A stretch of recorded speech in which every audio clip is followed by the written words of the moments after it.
Mount Potts is a specialist backcountry station located in the upper reaches of the Rangitata Valley, Canterbury, New Zealand. In 1964, the original Mount Potts homestead, shearers' quarters and woodshed were converted into an accommodation and restaurant complex, known as Mount Potts Lodge today. Today, Mount Potts Station is a working cattle farm, restaurant and lodge, which doubles up as a heliski base in the winter. Unlike normal resorts, there are no fixed ski-toes or chairlifts.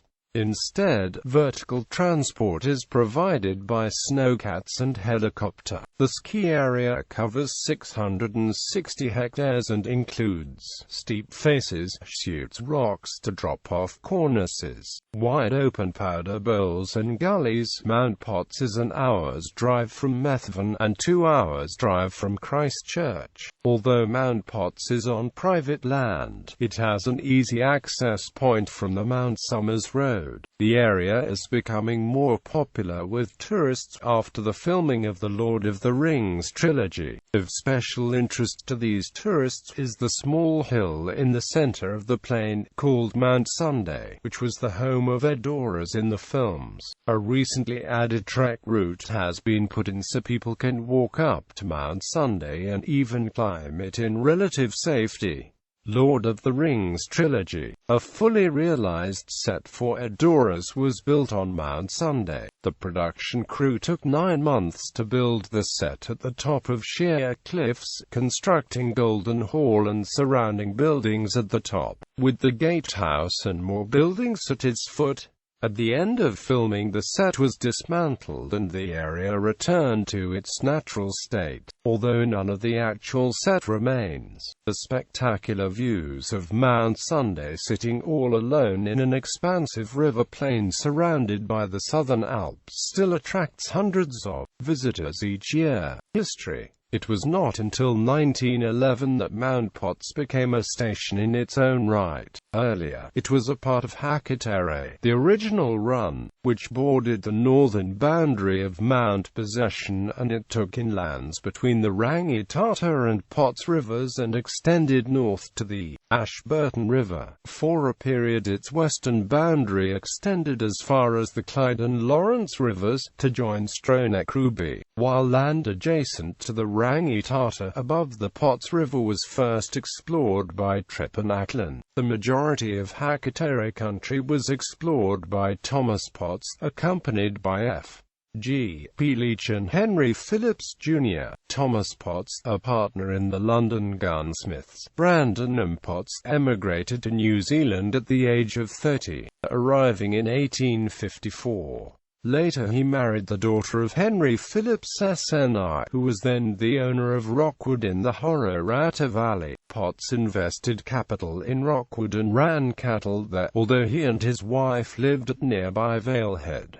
By 1857 these cattle numbered 250. Previous expeditions up the Rakaya River to locate a desirable run for grazing his cattle has failed. In April 1857, however, he was determined to succeed in his quest for grazing rights. Along with his brother-in-law Henry Phillips, he made his way to the Snowdon Run, where Francis Leach was in partnership with John Dudley. Potts, Phillips and Leach followed Rakaya, eventually reaching the mouth of Lake Stream. The trio turned south following Lake Stream and made camp at the mouth of Cameron River, leading into Lake Heron. They were fascinated with the white herons they saw on the stretch of water, and it was Potts, an accomplished naturalist, that gave the lake its name. Potts and Leach were impressed with the country around what is now known as Lake Clearwater, while Leach favored the country around Lake Heron. In Christchurch, both men lodged the respective claims of around 8,000 hectares. Francis Leach lodged his claim to the land near Lake Heron, in the name of his partner Dudley and himself. This went on to become Clent Hills. Thomas Potts lodged his claim to his 2 blocks, however he refused to pay a deposit on his claim and instead, with young Henry Phillips, mustered as many cattle as possible from Rockwood and made for the gorge with the intention of stocking the runs, thus preventing others from taking up his claim. His diary records that the pair crossed Rockeye just below where Rockeye Gorge Bridge stands today. Pressing on, they finally turned the cattle on the new run on the 23rd of April 1857. In the shelter of spear grass and tall virgin tussock they erected a tent. Here on the gorge's most westerly run, Phillips was to spend some time tending to Potts' cattle. During the following 3 years Potts took up further land to the west and later added the Jumped-Up Downs Run, a property which had been owned first by Tripp and Ackland and later by John Catin. While he had a reputation as an expert stockman, particularly with cattle, Potts never actually lived on his run. Phillips managed the run for Potts from within the flaps of an aging tent, until they eventually erected a homestead on the banks of Potts River. In 1870, major changes were made on Hakatere, as it had become known. Cattle were moved off the run and replaced with sheep, and short time later, the homestead was shifted from its site on the banks of Potts River to a new location near the Ashburton River. Thomas Potts regularly visited the gorge but lived at Oenatahi near Governor's Bay, leaving the management of Hakatere to Ferdinand Craddock and later Thomas Johnson. In 1883, the New Zealand Merchandise Company took over Hakatere from Thomas Potts. 11 years later, in 1894, the company added Mount Possession to its portfolio, taking the run over from Miles and Company. Thomas Johnston continued as manager of both runs until 1904, when he was succeeded by William Lambie. During 1911, the leases for Hakatere came up for renewal.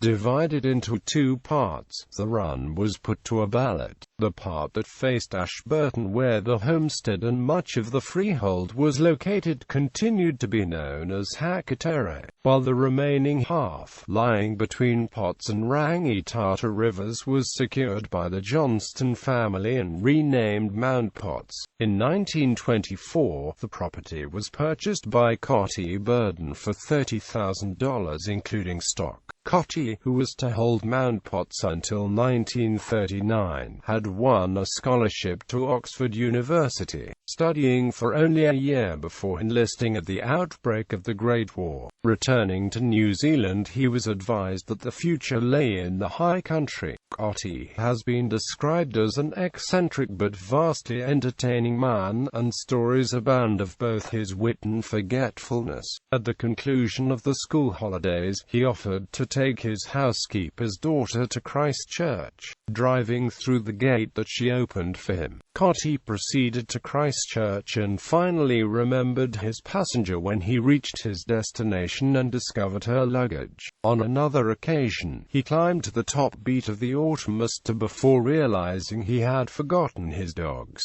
Returning to the hut, he ate a good amount of the food, left his fellow musterers to the task and proceeded to Timaru for a break. Bruce Hay took over 7,200 sheep on his purchase in 1939 but decided not to winter his hoggets, so Way reduced this to 6,000.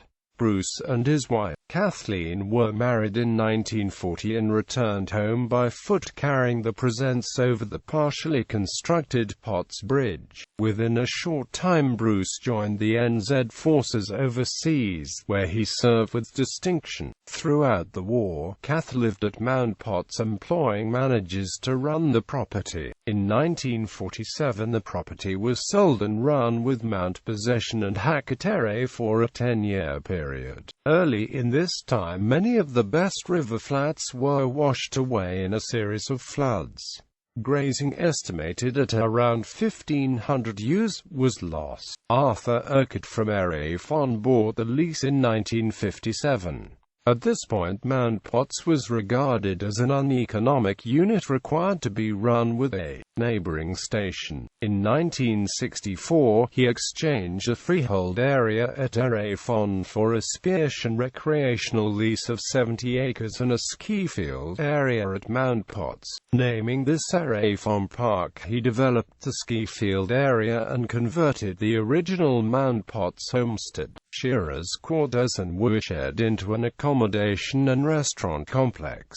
The remainder of the station continued to be run with Erefon. Within a short amount of time, large numbers of people were coming into the area to enjoy its remoteness and beauty. A new homestead was added in 1973, and 6 years later, the Mount Potts and Erefon leases were bought by Alastair and Colin Urquhart in partnership, although farmed separately. During this time, a new cottage, woodshed, cottage and many other farm buildings were added. In 1991, the leases were split into two properties again. Alastair and Maxine continued to run Mount Potts until the 9,700-hectare property was sold to Mark Cotton from Otago in 1995, who then resold it to Mark Dewsbury in 1998.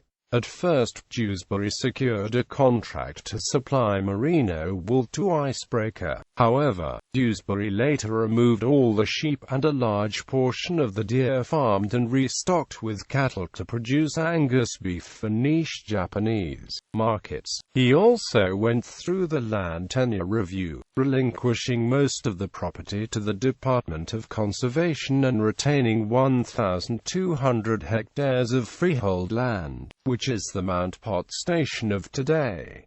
Mount Potts is a station of contrasts. The bulk of productivity comes from the flats and rolling downs that sprawl along the Rangitata River. Much of the cultivated flats are now irrigated from a gravity-fed spray system from the Potts River. Mount Sunday, with its interesting geological origins, stands alone on the banks of the river and provides much of the safe wintering country for the ewes. Ring steeply from the road, the property travels some 15 kilometers back through high shingle basins to a point not far from where the Lawrence, Potts and Ashburton rivers all rise. During the winters, Dewsbury began operating the only ski field in New Zealand at the time, using snowcats to access its terrain instead of rope tows or chairlifts. This evolved into Helipark NZ, a semi-guided pay-as-you-go heliski operation in a controlled environment that was the first of its kind in the world. In 2004, he started Southern Alps Heliski to offer private charter heliskiing in the Two Thumbs Range. In 2011, Mount Potts was purchased by Alexandra Germanovich, who closed Helipark NZ during an extensive refurbishment.